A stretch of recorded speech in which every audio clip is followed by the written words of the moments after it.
तो पिछले पार्ट में हमने देखा था कि चैन बाइगी के माइंड के अंदर जाता है, लेकिन चैन को पता नहीं था कि वो बाइगी के माइंड में है, क्योंकि वो रियून समझ के उसके माइंड में गया था। अब वहाँ पर उसे बाइगी मिलता है और दोनों में बातें चालू हो जाती हैं और बातों ही बातों में वो चैन बाइगी से पूछता है कि तुम क्रिएशन गॉड वर्ल्ड में कदम रख चुके हो, लेकिन तुमने अभी तक वॉइड नहीं तोड़ा, इसका क्या कारण है? अब इस पार्ट को स्टार्ट करने से पहले आपसे रिक्वेस्ट है कि इस पार्ट को बिल्कुल एंड तक देखना, जिससे कि आपको इसकी पूरी स्टोरी समझ में आए और आप हमें कमेंट करके बता सकते हैं कि हमें ये सीरीज कंटिन्यू करनी चाहिए या नहीं।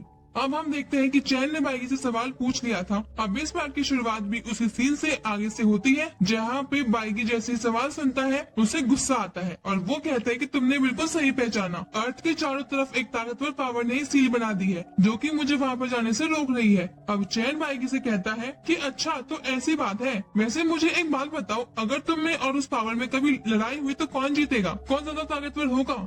फिर बाइगी चैन से कहता है कि मेरी और उस पावर की करीब 300 बार लड़ाई हो चुकी है, मगर मैं कभी नहीं जीता, लेकिन अगर मैं वॉइड को तोड़ दूं तो मैं इस यूनिवर्स पर राज कर सकता हूं और फिर वो पावर मेरा कुछ नहीं बिगाड़ पाएगी। अब चैन उससे कहता है कि क्या उस ताकतवर पावर का मतलब एक बूढ़ा आदमी तो नहीं? अब बाइगी शॉक होकर कहता है कि तुमको कैसे पता, क्या तुम भी उससे मिले हो? अब चैन उसे बताता है कि मैं बस उनसे एक बार मिला था। फिर बाइगी पूछता है कि उसने तुमसे क्या बोला?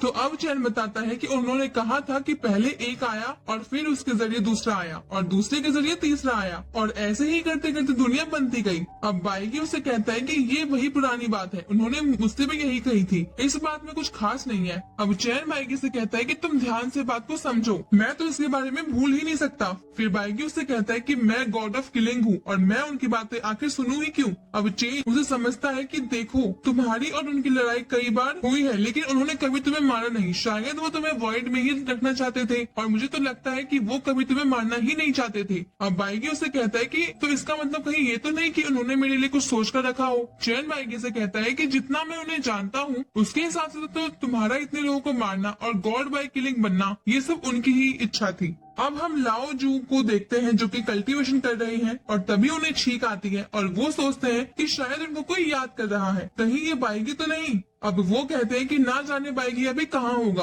कहीं वो किसी दूसरे यूनिवर्स में ना चला जाए। दूसरे यूनिवर्स में जाने से उसकी पावर और बढ़ेगी और कल्टीवेशन लेवल और हाई हो जाएगा, इससे उसे रोक पाना और भी मुश्किल हो जाएगा। मुझे डर है कि फिर उसे कोई रोक नहीं सकता और वैसे भी एक डिमन अपने आप को कब तक काबू में रख पाएगा। अब सीन वापस से चेन और बाइगी के पास आ जाता है और बाइगी चेन से कहता है कि ये सब फालतू बातें हैं, इसलिए मैं नहीं मानता। अब चैन उससे कहता है कि तुम समझने की कोशिश करो, वो सिर्फ तुम्हें समझाना चाहते हैं, अगर वो तुम्हें मारना चाहते तो कभी का मार देते, लेकिन ऐसा उन्होंने नहीं किया। वो चाहते हैं कि तुम उनकी बातों को समझो और उन्हें जानो। उन्होंने तुम्हें कई बार छोड़ दिया और तुम्हें समझने के लिए टाइम भी दिया, पर तुमने कभी उस चीज के बारे में सोचा ही नहीं। अब बाइगी कहता है कि मुझे उनकी सिंपैथी नहीं चाहिए। अब चेन कहता है कि ये कोई सिंपैथी नहीं है, ये उनका प्यार है, उन्हें तुम्हारा पास्ट पता है और वो ये भी जानते हैं कि तुम कैसे गॉड ऑफ किलिंग बने, इसलिए वो तुमसे प्यार करते हैं। अब हम वापस से लाओ जू को देखते हैं और तभी उनको फिर से छींक आती है और वो सोचते हैं कि आज ये हो क्या रहा है, कहीं अर्थ की बाउंड्री के पास कोई गड़बड़ तो नहीं है, और फिर वो बाउंड्रीज को चेक करने चले जाते हैं।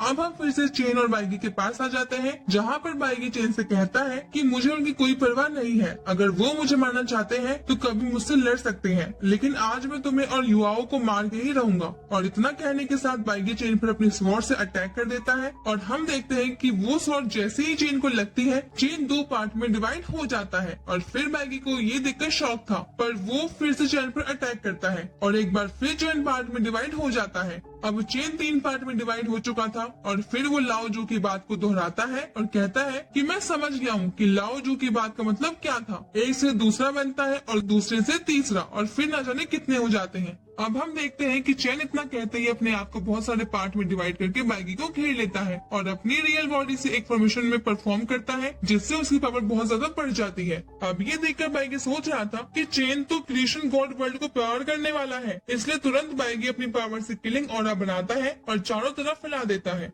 अब हम देखते हैं कि बाइगी के अटैक से चेन के सारे क्लोन खत्म हो जाते हैं, लेकिन जैसे जैसे क्लोन खत्म हो रहे थे उससे डबल क्लोन वापस आते जा रहे थे और अब वहाँ पर क्लोन्स की भीड़ लग चुकी थी। अब इसी के साथ हमारा ये पार्ट यहीं पे खत्म हो जाता है और अगर आपको ये पार्ट अच्छा लगा हो तो वीडियो को लाइक जरूर कर देना और अपने वीडियो को यहाँ तक देखिए तो आपको बहुत बहुत थैंक यू।